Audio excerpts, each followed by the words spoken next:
I'm not going to entertain your questions. I don't need to engage with you. No, I'm not going to engage with you. Hi everyone and welcome, this is the Apostate Prophet. I have something fantastic that I want to show and share. A popular Muslim apologist's reaction and despair when he realizes that he cannot defend the absurd claims of Muhammad. Let's watch it together. What I said in my video is, yes, Farid responds, who said, we cannot understand what Muhammad means by the sun goes under the throne of Allah at night because it is a metaphysical matter. And what does Farid talk about in his response? The sun prostrating, that's a metaphysical matter. Did I talk about the prostration of the sun? No. I talked about Muhammad's words about the sun going under the throne of Allah. Fair enough. I misspoke. The movement of the sun isn't a metaphysical matter. It has to do with our perception of the sun. In the hadith, Muhammad very clearly says that the sun literally goes somewhere to its setting place, where it then asks for permission to rise again. And Allah gives us permission, so it rises again from its rising place. And one day it will not be given permission, it will go back to its setting place and will rise there in the West. That is not a matter of our perception. That's a dumb excuse. As for the prostration of the sun, that is indeed a metaphysical matter that we do not understand. According to these hadiths and according to the Quran, the sun has a rising place and a setting place. And the sun travels from its rising place to its setting place every day. Ridvan here is pointing out that the sun has a rising place and a setting place, right?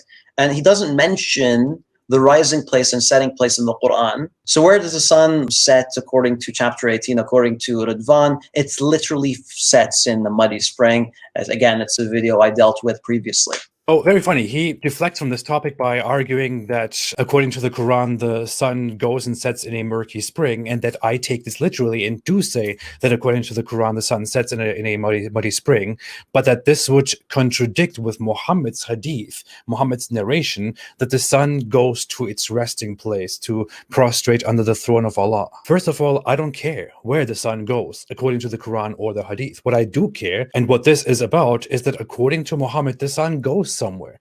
When exactly and how exactly does the sun go somewhere? I've never said that the Quran is consistent. I never said it makes sense. I wouldn't. Secondly, thinking of the magical world of the Quran and of Islam, it is not inconceivable to me that the Quran would imagine, or that Muhammad would imagine, a world where the sun does go into a muddy spring and that is where its resting place is, and then it goes to the throne of Allah. I don't care about the dynamics. What we need to focus on here is the topic. Why does Muhammad say that the sun goes somewhere? And when exactly does it go? What's very funny is that one of the Quran verses that I showed here on the screen, which is chapter 36, verse 38, actually affirms that the sun runs towards its stopping point. To be accurate, it literally says toward its resting place. So the Quran is in agreement with Muhammad that the sun does indeed, not metaphorically, not from our perspective, it runs toward a resting place. This hadith is a very authentic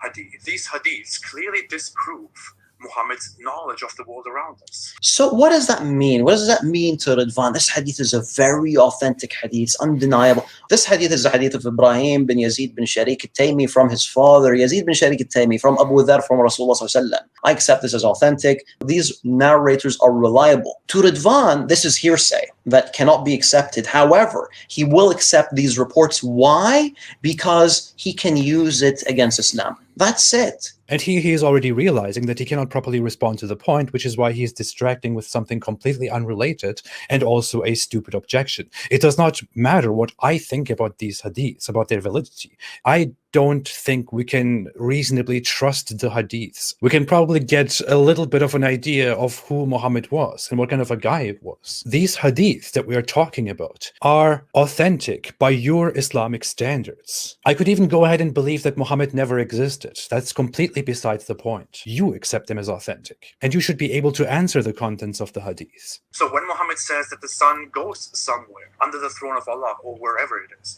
you see how he's already getting uncomfortable, don't you? To its setting place. How do we explain this? How does the sun go somewhere? Where does the sun go? Answer this question. Stop distracting. Second major issue, when exactly does the sun go wherever it goes? You can say that this is metaphysical, the throne is above everything, so the sun doesn't have to go somewhere, but why does it go somewhere according to Muhammad? And when exactly does it go? There is no time, there is no sunset, there is no night in the context of the sun. The sun is always there. There is no time that the sun actually goes somewhere and comes back. This hadith is clearly false. It clearly makes an absurd assertion that is demonstrably false, scientifically false, extremely ignorant, suitable to the 7th century Arabian knowledge of the cosmos. This is what you need to explain. Let me answer your questions. In regards to when the sun is setting, well, the answer to that question is... I simply do not think that it is relevant to the point at hand. I mean... As for the question of where is it setting, the answer to that question is...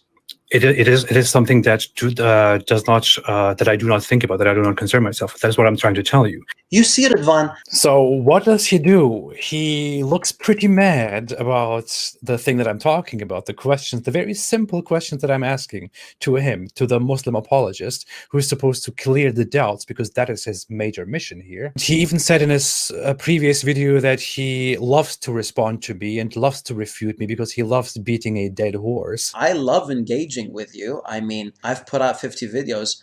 I'm putting out more. That's because I enjoy kicking dead horses when they're down. And what does he do immediately here right now? He simply responds to them with such a childish attitude by playing a clip of me saying this is irrelevant or something that I don't think about. What Farid could have done here is to simply answer the question, because there are many Muslims who rely on this, who wait for the information. But what does he do? He doesn't know how to answer, which is why he deflects from it and gets angry and plays these clips. I don't need to engage with you if you're not going to engage with me. I love engaging with you. I don't need to engage with you. I love engaging with you. I don't need to engage with you. I've put out 50 videos.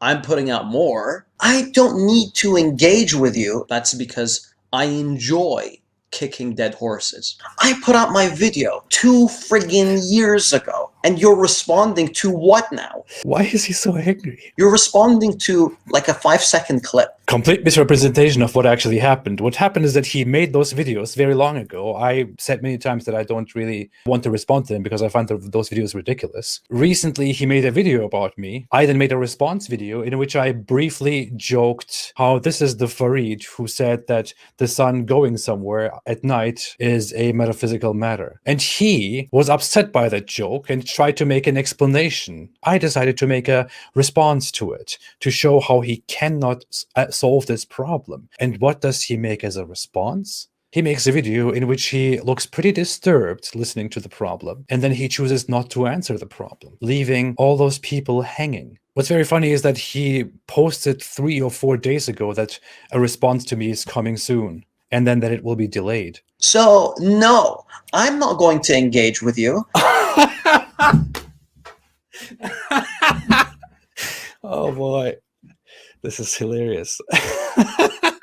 This is like you're engaging in a debate. Your opponent makes a point that completely dumbfounds you, and you cannot respond to it. And you're like,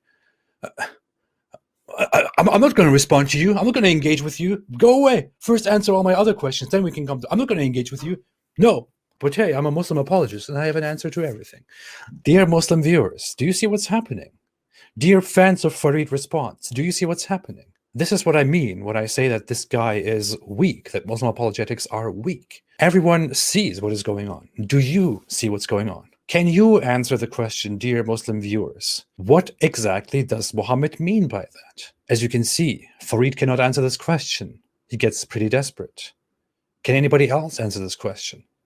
I'm not going to entertain your questions, even though I've already made a video on the subject, and it's currently unlisted. Oh, you have? Why don't you publish that video, Farid? You need to either respond to my video in full, or you need to accept the points that I've mentioned as valid.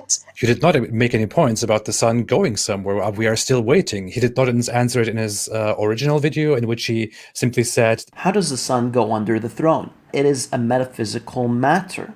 All right.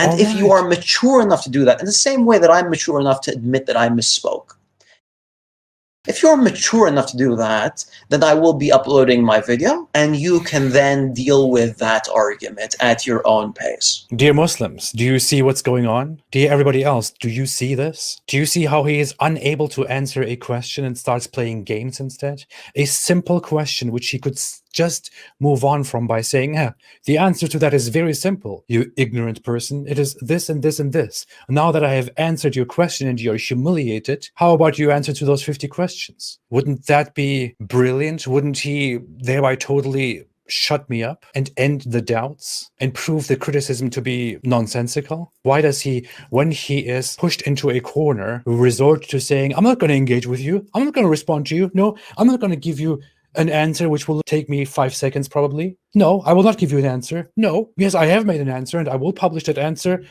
once you have done all these other things. How pathetic.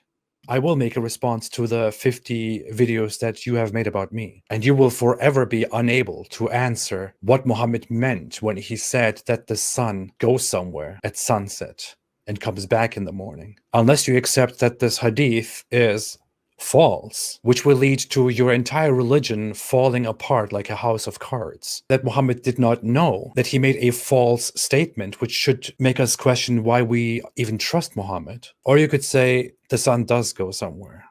The earth is flat. In fact, I think this is your only way out of this situation. At least you can save yourself with that, while making yourself look very stupid, but it will not save your religion. This, everybody, is what Islam is. This is the intellectual level of Islam. Thanks, Farid, for showing that to us. And no, dear deniers, I will definitely not stop at this. I will respond to all of his videos and show to everyone how ridiculous your Muslim apologist guy is and how ridiculous Islam is. Do yourself a favor and wake up from this nonsense. Thank you for your service, Farid. Stay away from Islam.